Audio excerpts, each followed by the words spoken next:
Hi, and welcome to the Teach for the Heart podcast.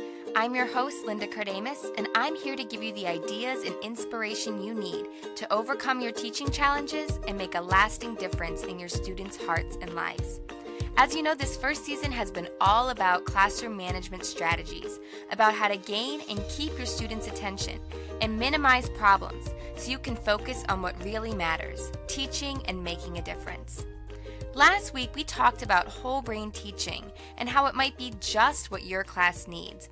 And I wanted to add in particular that whole brain teaching has really been helping a lot of teachers who feel like they've tried everything else and nothing is working. So if that's been your experience, if you've been trying all these strategies and you're just thinking, man, my class is just really tough. Maybe you teach in the inner city or, a challenging school, a poverty school, then this really might be something that you really should check out. So if you missed that episode, it's episode 11, an introduction to whole brain teaching.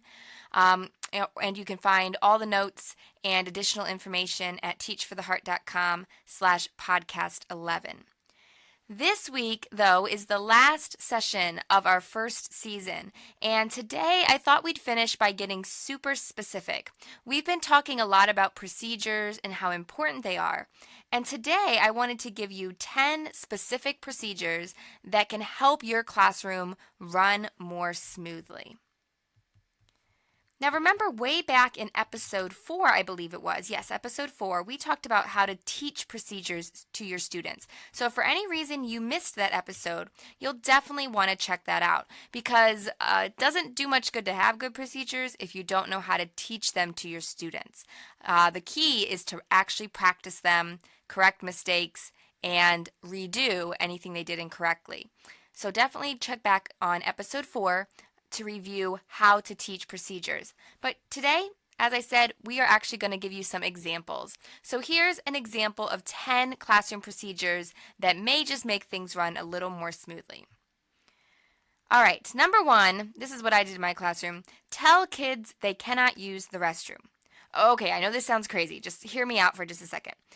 When kids ask to use the restroom during instructional time, when I first started teaching, I let everyone go. Everyone. I just figured, and actually I'd been kind of taught in college, and I figured, you just don't mess with that. If a kid needs to use the restroom, you don't question it, you just say yes, you just let them go. But what quickly happened was I ended up with a parade of students using the restroom, to the point that my administrator had to say something. It was that obviously out of control. So if you're not having a problem with this, your system's probably working. But I realized I needed to change something. So what I started doing was, if a kid asked to use the restroom during instructional time, so when I was trying to teach, I would typically say something like, no, not right now. And I would sometimes leave it at that. Sometimes I would follow up by saying, no, not right now. You can go in a few minutes when I'm finished. Or not right now. You can ask to leave a minute early before the bell rings. Something like that. So I'd give them kind of a time that they could go, but I would say, no, not right now. Here's what happened when I did that. 9 times out of 10, the student, that was kind of the end of it. They had just asked to go and, they just didn't really ask again. It was not an issue. If, however, they really needed to go, if it was a true emergency, they would either reply right away with, but I really need to go, or 1 to 2 minutes later, they would raise their hand again and say, Mrs. Cardamus, I really need to go. In which case, I would, of course, say, go ahead.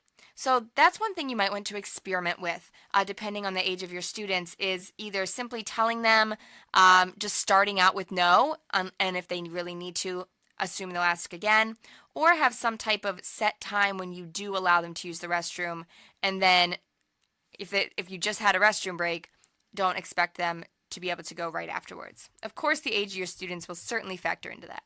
But number 1, consider telling your kids they can't use the restroom at certain times of your class. Number 2, use short phrases like prepare for a quiz that represent a combined set of directions. Okay, here's what I mean by that. I used to teach my students that when I say the words prepare for a quiz, there was a lot of things they were supposed to do. Number 1, they were supposed to clear their desks of everything except a sheet of paper and a pencil. They were also supposed to have a pen out and ready to grade. Now, in the beginning of the year, this took a lot of practice for them to understand. But ideally, a few months into the year, I should just be able to say, prepare for a quiz. And they should do all of this automatically. They should be putting everything away. They should be getting out a pencil, a pen, and a sheet of paper. And that saves you the time and the annoyance of having to repeat all of that over and over again. So think about that. Are there some things in your classroom that you can, that always happen together, that you could teach them just a short phrase that they learn means to do all these things? The next procedure you might want to try is using call and response sayings to get your students' attention. We talked all about this last week in episode 11, but basically you teach your students that when you call out something, they are to respond. We talked last week about you say class and they say yes. Another example would be you would say all set and your students respond with you bet. As we said last week, this is so much better than just asking them to be quiet, because when they actually respond, you bet, it stops their conversation and refocuses them on you. Once again, if you go to teachfortheheart.com/podcast12, you can get a free call and response sayings poster, as well as I also have the link to more information about call and response sayings.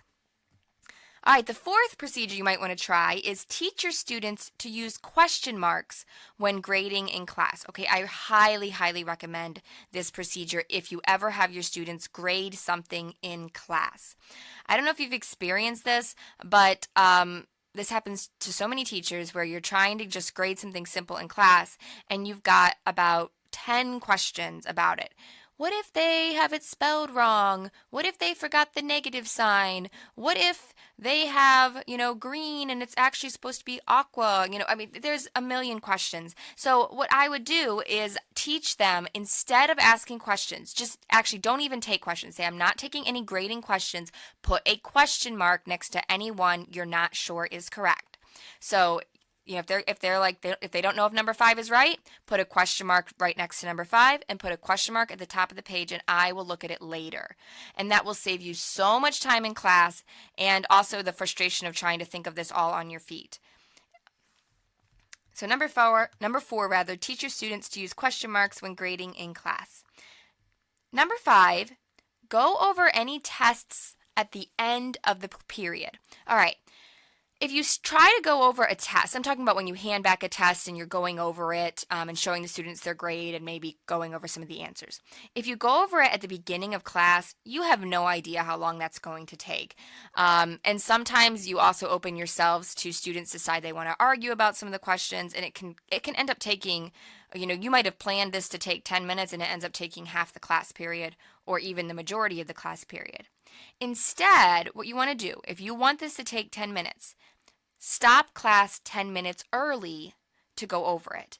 That forces you to stay within those 10 minutes. And if anyone has serious questions or they really do want to discuss an answer they think is correct, they can stay after class if needed. So that really works so much better to go over the test at the end of the period instead of at the beginning. The sixth procedure you might want to try is to have students pass papers backwards or sideways, not to the front. I mentioned this already I forget which episode we talked about this, but when students pass their papers, I'm talking about when they're passing them in, if they pass them to the front, they have to get the attention of the person in front of them who cannot see the papers coming. So they either have to whisper, they have to poke the person with the stack, they have to shove it around them into their face. It automatically creates a little bit of confusion. However, if students are passing their papers behind them or to the side, it's much more easy for students to see the papers coming, and so it causes less disruptions. Number 7 is to have a designated in bin. Okay, this is simple enough concept, but not everyone does it. So just simply have a spot that your students can turn in papers. When I have students pass in the papers, I don't bother to be the one to go and collect them and find a spot for these papers. I'm already on to teaching the next thing. I teach my students that the last person that gets all the papers is to stand up, get a paper clip, and put them in my in bin. And so that's just one less thing for me to worry about in the middle of teaching. Procedure number 8 is to have students pass back papers for you. Now, I'm not talking about tests or anything that's confidential, all right? But if your classroom's anything like mine, there are plenty of papers that need to be passed out that students can certainly help with. So what I do is I create an out bin for each of my classes. And then I have one student in each class who I teach that in the beginning of the class period, they're supposed to go to their folder, pick up anything that's in it, and pass it out. And this normally happens during my bell work time at the beginning of class. So they can just go and pass out these papers to each other, to the students. If they need to, they grab another student to help. Students in most of my classes in middle school and elementary, they love to help. In high school, they still normally don't mind as long as you just ask them, would you mind helping me with this? And it worked really well. I would normally have the same student do it for a month or two and then switch it out to someone else. Number 9 is to have an absence secretary. Now, what this is you designate a student that writes down what you do in class every day and what the homework is. I actually had a form that I would use that they would simply write it on. And if you'd like an example, you can grab an example copy at teachfortheheart.com/podcast12. I would keep this form in a folder in the side of my room. So that way students or parents could easily just grab this sheet of paper, look at it, and see what they missed. I could also use it to make photocopies and just send it home with students who had been absent. So that was really helpful. The 10th procedure is to purchase and give out golf pencils. Okay, I heard this idea last summer in our Create Your Dream Classroom Summer Book Club, and I think it's definitely worth a try. I don't know about you, but I've always had that impossible pencil situation where, especially if you teach math or elementary and students need pencils, I've tried everything to try to get students to keep pencils. I've tried giving punishments when they don't have a pencil. Then I tried, okay, I'll just give you pencils when you need them, but then they would always disappear and we would run out. And it was almost like impossible. I tried everything I could think of. So if you're like me and you have not found a solution yet, try golf pencils. Those are those little tiny pencils that have no eraser and are just like those little ones that you use to keep score at golf. And the great thing about this is a whole box of these is very inexpensive. And so if you run through them really quickly, it's no big deal. But students don't really love using them because 1, they don't have an eraser, and 2, they're just really small and not as comfortable. So you're encouraging students to bring their own pencil, but yet you do have something for them if you need it, and you're not stressed if they forget to turn it back in. If you're wondering where you can get them, I have a link on my website that shows you an example and shows you one straight from Amazon.com.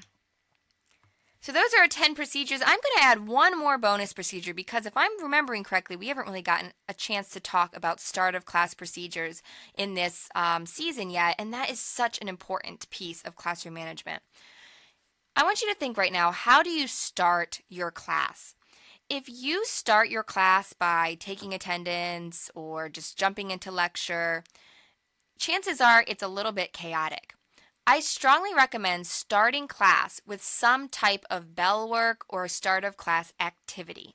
So what I did with my students is I would always have an activity written on the board, and there's so many things you could do. It could be a writing prompt, it could be a worksheet, it could be for us it was normally a review exercise. And it could be something from their book. There's so many options, but I would have a spot on the board where I would write what they're supposed to do at the start of class. Here's the genius of that. You can teach them that when they come into class, they are to get started on that right away. And what that does is it allows you time to take attendance, to talk to any students you need to talk to, or to do any other administrative tasks while students are doing something productive and thus are not getting in trouble.